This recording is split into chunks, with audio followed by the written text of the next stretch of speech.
सभी भाइयों को नमस्कार। साथियों, आपसे बेनती है कि ज़्यादा से ज़्यादा जुड़ जाएं और अपने और साथियों को भी जुड़ने के लिए कहें और ज़्यादा से ज़्यादा शेयर आगे करें, अपने साथियों को बोलें। अभी हम अपनी बात रखने वाले हैं और आपसे अनुरोध है कि ज़्यादा से ज़्यादा अपने साथियों को जुड़ने के लिए बोलें। आप भी ज़्यादा से ज़्यादा शेयर करें, उनको भी कहें। आगे के लिए भी आप इस बात का ध्यान रखें, क्योंकि हमारी ताकत आप लोग हो। आप लोगों के माध्यम से ही हमारी बात सही जाती है। और जो बाकी के बड़े बड़े चैनल हैं आज तक जैसे, वो तो हमारी बात नहीं पहुँचाते, वो तो हमारे उल्टी तो पहुँचाते हैं, सीधी बात वो नहीं पहुँचाते। सीधी बात तो जो है वो आप ही, हमारी ताकत हो आपके माध्यम से ही जाती है। तो सोशल मीडिया वाले सारे भाइयों से मेरी हमेशा के लिए बेनती है कि वो ज़्यादा से ज़्यादा हमारी बात को फैलाने में सहयोग किया करें। तो सभी को साथ में ज़्यादा से ज़्यादा जोड़ दो।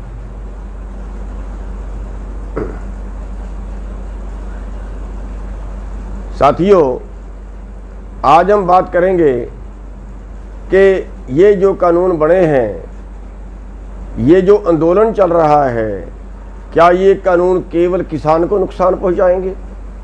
क्या ये आंदोलन केवल किसानों का है? इस पे थोड़ी चर्चा करेंगे। और जो हमारे दूसरे भाई हैं, जो हमारे एससी भाई हैं, बीसी भाई हैं, शहर वाले भाई हैं, वो और इस बात को अपने ज़्यादा साथियों तक पहुंचाएं और गंभीरता से मेरी बात पे विचार करें, या जो कर्मचारी भाई हैं। साथियों, आज जो आंदोलन चल रहा है वो बेशक किसानों ने शुरू किया है, लेकिन ये जो कानून है ये खेती कानून नहीं है, ये खेती व्यापार कानून है। खेती व्यापार का मतलब है कि पूरी जो हमारा उत्पादन है उसका व्यापार अब चंद लोग करेंगे, उसके लिए कानून बनाए हैं। और ये इससे मतलब ये नहीं है कि कोई किसान का उत्पादन बढ़ेगा या किसान का ज़्यादा मुनाफा होगा, वो मतलब नहीं है। इनका मतलब है कि आपके बीच से सरकार बाहर हो रही है कि आप कैसे ही खेती करो, कहीं बेचो, जिस चीज़ की मर्जी खेती करो, जिसके पास मर्जी बेचो। ये कानून बनाए हैं और उसको कहा गया कि अब किसान आज़ाद हो गया है। आज़ाद नहीं, पहले बात तो मैं किसानों के लिए बता दूं कि वो जो थी मंडी में जाना, एक सपोर्ट प्राइस मिलना, वो आपको सपोर्ट थी, सहायता थी कि अगर आप खुद सब कुछ ना कर सको तो हम आपको सपोर्ट देंगे ताकि देश जिंदा रहे। अब सरकार ने कहा है कि अब आपकी खेती आज़ाद कर दी गई है, अब सरकार आपके बीच से बाहर है। आप जानो और व्यापारी जाने। खेती व्यापार कानून, व्यापार अब खेती का व्यापार कैसे करेगा, ये कानून बनाए गए। अब साथियों, इससे क्या होगा?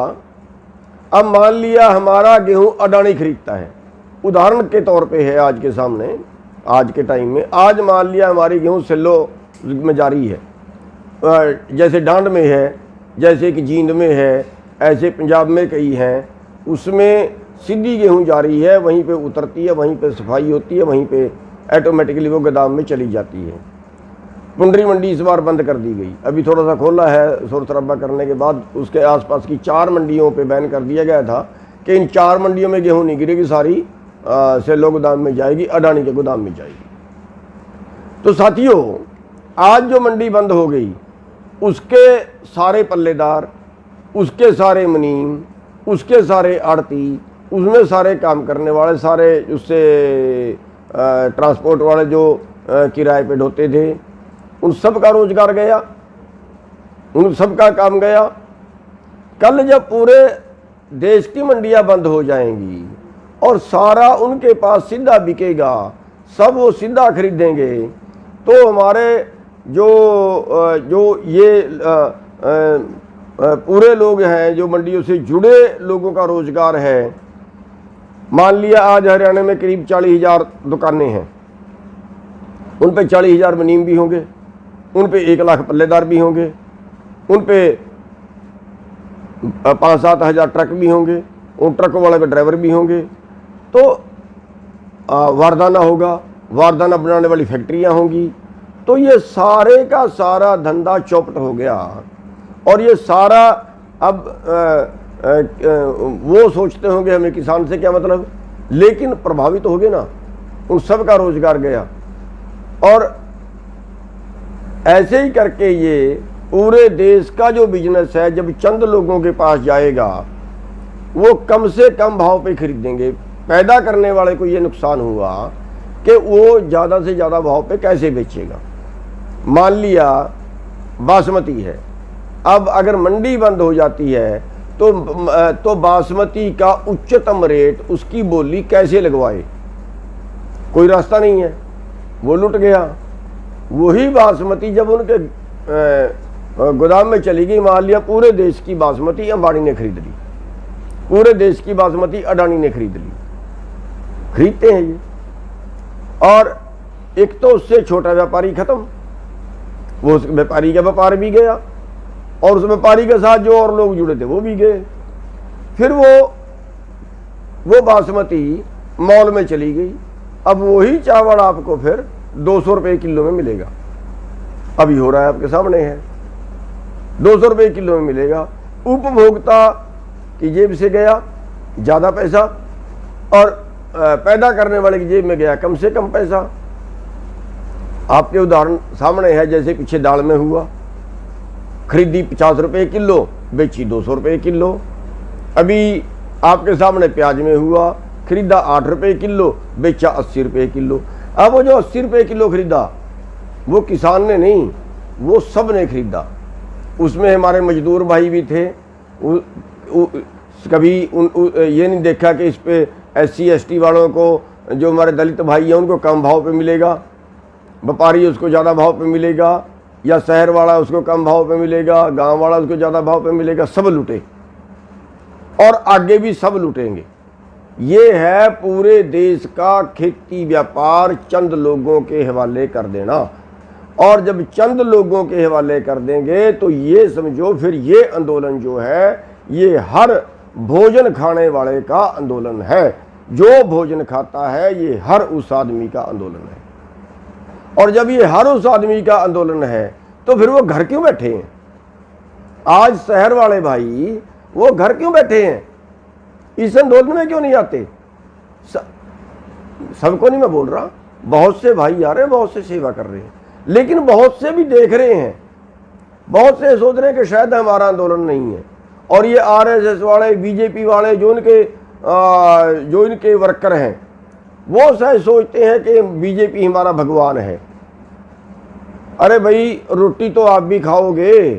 क्या कोई ऐसा कानून देश में बन गया कि BJP को सस्ती मिलेगी? BJP का कार्यकर्ता उसको सस्ता मिलेगा? RSS का कार्यकर्ता उसको सस्ता मिलेगा? नहीं, उसको भी उसी भाव पे खरीदना पड़ेगा। इसलिए हमारी सबसे जो हमारे दूसरे तबके के लोग हैं, ख़ास तौर पे मैं इस वीडियो के माध्यम से, आज लाइव के माध्यम से मैं उन लोगों को प्रेरित करना चाहता हूं, उन लोगों से अनुरोध करना चाहता हूं कि जो लोग अभी तक इसमें जुड़े नहीं हैं, और मैं तो ये कहता हूँ ये धर्म युद्ध है। अगर आपके काम करने से किसी गरीब की, किसी बेसहारा की जान बचती है, क्योंकि करोड़ों लोग भूख से मरेंगे। आज आप जानते हैं देश की पोजीशन, आज देश की पोजीशन ये है कि आज हमारा देश भूखमरी में 107 देशों में 102वें स्थान पर है, यानी सारी दुनिया में करीब करीब सबसे नीचे 5-4 देशों से ऊपर है। ये स्थिति हमारे देश की है। और हमारे देश में एक आदमी की आमदन बता रहे हैं 90 करोड़, 1 घंटे की, एक दिन की जोड़े तो 2150 करोड़, बढ़ गई हो तो पता नहीं। लॉकडाउन में सारे देश की आमदन गई, लेकिन अंबानी की आमदन 73% बढ़ी। कैसे भाई? क्या भाई, अगर एक ही आदमी की इतनी आमदन बढ़ी है तो इसका मतलब आपका हिस्सा कट के कहीं गया है। इसलिए ये आंदोलन जो है ये देश का आंदोलन है, ये देश को बचाने का आंदोलन है। अब कई जगह बात फैलाते हैं कि ये तो किसानों का आंदोलन है, फिर जाटों में बात आ जाती है। फिर धर्मवाद पे बात आ जाती है, पंजाब वालों का है, ये सिखों का है। ये आंदोलन जो है ये पूरी मानवता का है, पूरी मानवता का है। और इसमें सबको साथ देना चाहिए, इसमें कर्मचारी भाइयों को भी साथ देना चाहिए, उनके महकमे नहीं तोड़ रहे क्या? इसमें मजदूर भाइयों को भी साथ देना चाहिए। कल्ले कल्ले को करके पिटेंगे ये लोग। मजदूरों के सारे कानून तोड़ दिए। अगर मजदूरों भाइयों को ना पता हो, अभी आपके पास आप पहले 8 घंटे काम करते थे, लेकिन अब सरकार ने पास कर दिया है कि अब आपको कंपनी वाला, फैक्ट्री वाला 16 घंटे काम करवा सकता है। पहले कानून था कि 8 घंटे के बाद अगर 2 घंटे भी काम करवाया तो 4 घंटे का चार्ज देना पड़ेगा, डबल देना पड़ेगा। वो भी तोड़ दिया। लेबर कानून सारे तोड़ दिए, कोई मजदूर भाई नहीं बोला। खेती का पूरा, खेती जो है वो सरकार की सरकारी सहायता से हाथ खींच के पूरे कारपोरेट के गुलाम करने जा रहे हैं। पूरे आगे खेती भी वही करेंगे। अब जब खेती वो करेंगे, जब हम तो खेती करने के बाद बचेंगे ही नहीं ना। जब वो हजारों एकड़ के प्लाट में काम करेंगे तो जो हमारे आज खेत मजदूर हैं, हमारे गांव वाले मजदूर हैं, वो किसके पास जाके काम करेंगे? क्या वो सारा काम कोई हाथ से थोड़ा ही होगा? टोटल काम मशीन नहीं होगा। पानी बटन दबाओगे फुहारे से पानी आ जाएगा, खाद उसके बीच में चला जाएगा, स्प्रे हेलीकॉप्टर से हो जाएगी, बड़े बड़े ट्रैक्टर होंगे 500-500 पावर के, बीजी जाएगी। आदमी की क्या जरूरत बची उसमें? बड़ी बड़ी मशीनें काटेंगी। तो साथियों, रोजगार, आप जिस रोजगार से रोटी खा रहे हो, जिस रोजगार से खाना खा रहे हो, आज हमारी 60% आबादी आज भी खेती से उसकी जीविका चल रही है। और अगर ये सारी कंपनियों के हवाले हो गई तो फिर वो 60% आबादी रोटी कहाँ से खाएगी? सवाल इस चीज का है। रोटी तो सारी खाते हैं, उनका रोजगार जाएगा 60% का, और जो बाकी के 40% बचे उनको और महंगा मिलेगा। तो साथियों, आज हमें सबको इकट्ठा होकर चलने की जरूरत है। मैं फिर बेनती करता हूं, हमें कोई तनख्वाह नहीं मिल रही यहाँ, कोई चौधर के लिए नहीं बैठे यहाँ। सबकी लड़ाई है, सबकी लड़ाई है, हर किसान की, हर मजदूर की, हर दुकान वाले की। मैं तो ये कहता हूँ हर भारतवासी की लड़ाई है। और जो आज ये आरएसएस वाले, बीजेपी वाले ये शायद ये सोचते हैं ना कि उनके विरुद्ध लड़ाई है, नहीं। समझिए, आप समझिए, आपकी हमारे से ज़्यादा जिम्मेवारी है, आपकी हमारे से ज़्यादा जिम्मेवारी है। आप उस पार्टी के बीच में बैठे हो, आपकी हमारे से ज़्यादा जिम्मेवारी है। अगर ये देश बिका, उसमें कहीं ना कहीं पाप आपको भी लगेगा। अगर ये इन कानूनों से गरीबों की जान गई, उसका पाप आपके सिर भी जाएगा। इसलिए अपनी पार्टी को मनाइए या छोड़ के आ जाइए, रिजाइन करिए पार्टी से। क्या मनवा रहे हो? क्या कर देगी वो पार्टी आपका? ये जो एमएलए एमपी हैं जिनको मिनिस्ट्री नहीं मिली, कुछ नहीं, क्या चलो एमपी बन गए, आप एमएलए बन गए, चलो आप 2 साल रह लोगे, 4 साल रह लोगे, फिर उसके बाद स्वर्ग मिलेगा? गाँवों में भी नहीं घुस पाओगे, ये हाल होगा आपका। अरे इज्जत से जिए, सम्मान से जिए, ये देश को बचाइए।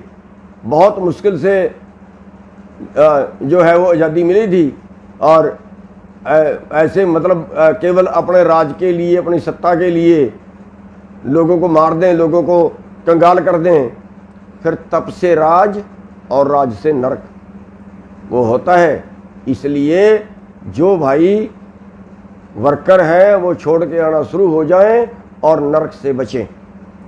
आपके जो है देश सबका है, मानवता की दृष्टि से आप देखिए। आप ये ना देखिए कि आपका राज है, आप सरकार से काम ले लोगे, काम निकलवा लोगे। अरे भाई, हमारे सारी सरकारें विरुद्ध रहती हैं, फिर हम भी तो जी रहे होंगे। अगर आप सरकार में नहीं रहोगे तो फिर क्या हो जाएगा? इसलिए मेरी आरएसएस वालों से, मेरी बीजेपी वालों से, इनसे बेनती है, ये सत्ता छोड़ के आइए और इस आंदोलन में शामिल होइए, पुण्य कमाइए। और जो हमारे दलित भाई, हमारे मजदूर भाई, जाति भेदभाव मिटा दीजिए, बिल्कुल मिटा दीजिए। अब वो वक्त नहीं है जाति के नाम पे लड़ने का, धर्म के नाम पे लड़ने का, बरादरी के नाम पे लड़ने का। अब तो आपके सामने मछली की आग की तरह केवल कारपोरेट नजर आना चाहिए। अब एक बात और बता दूं आपको, अगर ये आंदोलन हारे, केवल किसान नहीं हारेगा, फिर ये हिंदुस्तान हारेगा। जिस हिसाब से अमीर और अमीर हो रहा है ना, जिस हिसाब से उसकी गति बढ़ रही है, और गरीब हो रहा है, जिस हिसाब से उसकी गति बढ़ रही है, अति चिंताजनक है।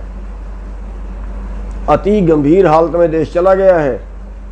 साथियों, अभी आपके पास टाइम है, इस आंदोलन में जुड़िए। और सरकार जिस तरीके से कह रही है ऑपरेशन क्लीन करेंगे, हम फिर चेतावनी देते हैं सरकार को कि आप ऑपरेशन क्लीन करेंगे तो उससे पता नहीं हम तो क्लीन होंगे कि नहीं होंगे, लेकिन बीजेपी को जरूर क्लीन कर देंगे। घुसने नहीं देंगे किसी एक को भी, गांव में ऐसी हालत बना देंगे फिर इनकी। तो इसलिए सरकार को हम चेतावनी भी देते हैं कि इस ऑपरेशन के चक्कर में, मारने के चक्कर में, गोलियां मारने के चक्कर में मत पड़िए। हम तो दे देंगे कुर्बानियां, कोई बात नहीं, मार दोगे आप, कितने को मार दोगे पता नहीं, लेकिन उसके बाद जो आपकी स्थिति होगी वो अति चिंताजनक होगी। इसलिए ये गलती मत करिए। हम कुछ नहीं मांग रहे हैं, हम अपना अधिकार मांग रहे हैं और केवल जिंदा रहने का अधिकार मांग रहे हैं। अगर आज मैं पूछना चाहता हूं बीजेपी से, अगर कौन सा कानून बना दिया आपने? कोई धर्म कर्म बचा है क्या? अगर आज कोई नेता सेंटर का, स्टेट का बीमार हो, 2 करोड़ रुपए का इलाज कराए, अरबपति है, अमेरिका में जाके इलाज कराए तो फ्री है, क्या आज देश की जनता के लिए वो सुविधा है? अगर 20 लाख रुपए किसी के इलाज पे लगे तो उसके पास सारी प्रॉपर्टी तो 2 लाख की नहीं है, 20 लाख का इलाज करा लेगा? क्या सुविधा दी? कैसे जिंदा बचे? अरे स्कूल भी बेच दिए, कुछ तो शर्म कर लेते। स्कूल भी बंद कर दिए, सब कुछ सेल पे लगा दिया। क्या निकालोगे आखिर? तप से राज से नरक, कितने दिन राज करोगे? क्यों नरक भुगतते हो? अभी सुधर जाइए। ये जो कह रहे हैं ना ऑपरेशन क्लीन करेंगे, ये करेंगे, वो करेंगे, करिए जो करना है। हम तो जो कुर्बानियां देने के लिए ही आए हैं घर से। आप जो बनता है करिए, और लेकिन उसके जो बाद के रिजल्ट होंगे उन पे ध्यान मार लीजिए पहले। तो इसलिए मैं अपने सभी भाइयों से कहूँगा, मजदूरों से, किसानों से, दुकान वालों से, कर्मचारियों से, और ये आड़ती भाई, ये व्यापारी भाई, आज वक्त है इस धर्म युद्ध में साथ देने का, पुण्य कमाने का वक्त है आज सबके पास। कोई भाई थोड़ा कर सकता है, थोड़ा साथ दे, कोई भाई ज़्यादा कर सकता है, ज़्यादा साथ दे, लेकिन इस धर्म युद्ध में जरूर अपना हिस्सा डाले। ये देश को बचाने का युद्ध है, ये समाज को बचाने का युद्ध है, और आपके इस आंदोलन की तरफ दुनिया देख रही है। अगर आप ये आंदोलन जीतते हैं, अगर यहाँ ये व्यवस्था बदलती है, तो फिर ये मैसेज पूरी दुनिया में जाएगा। आपने मेरी बात सुनी, आपने टाइम दिया, ज़्यादा से ज़्यादा आप शेयर करें। आपका बहुत बहुत धन्यवाद।